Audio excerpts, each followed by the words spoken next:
When day comes, we ask ourselves, where can we find light in this never-ending shade?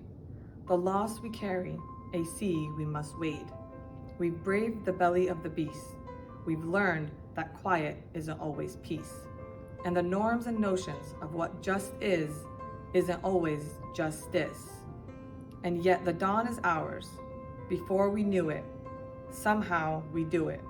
Somehow we've weathered and witnessed a nation that isn't broken, but simply unfinished.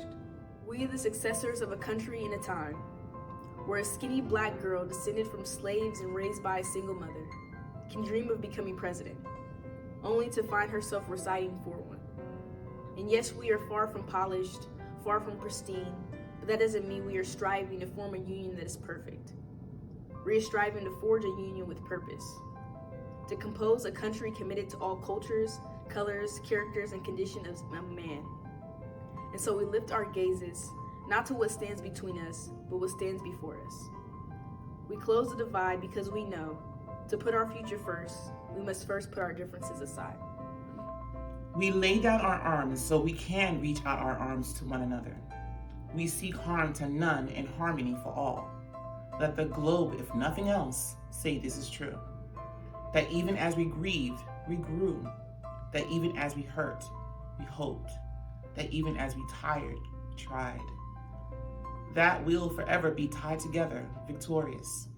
Not because we will never again know defeat, but because we will never again sow division.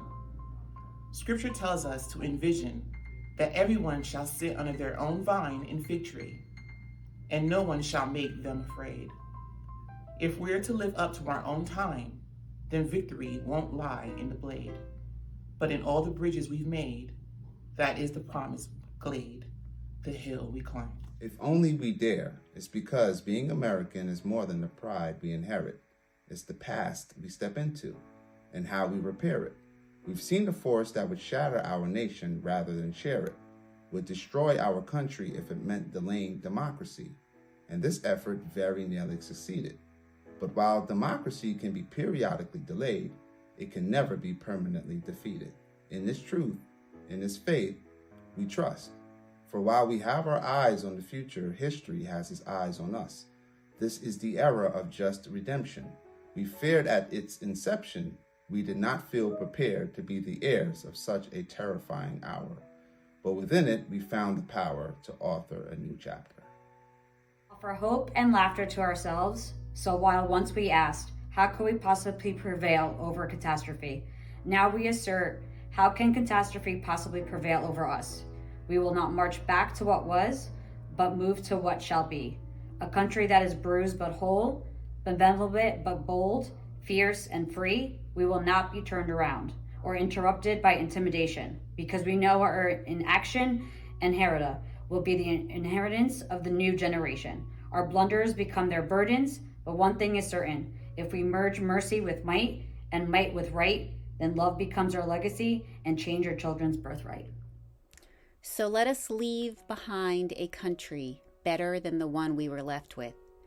Every breath from my bronze-pounded chest, we will raise this wounded world into a wondrous one. We will rise from the gold-limbed hills of the west. We will rise from the wind-swept northeast, where our forefathers first realized revolution. We will rise from the lake-rimmed cities of the Midwestern states. We will rise from the sun-baked south. We will rebuild, reconcile, and recover, and every known nook of our nation and every corner called our country. Our people, diverse and beautiful, will emerge battered and beautiful. When day comes, we step out of the shade, aflame and unafraid. The new dawn blooms as we free it, for there is always light. If we are only brave enough to see it, if only we're brave enough to be it.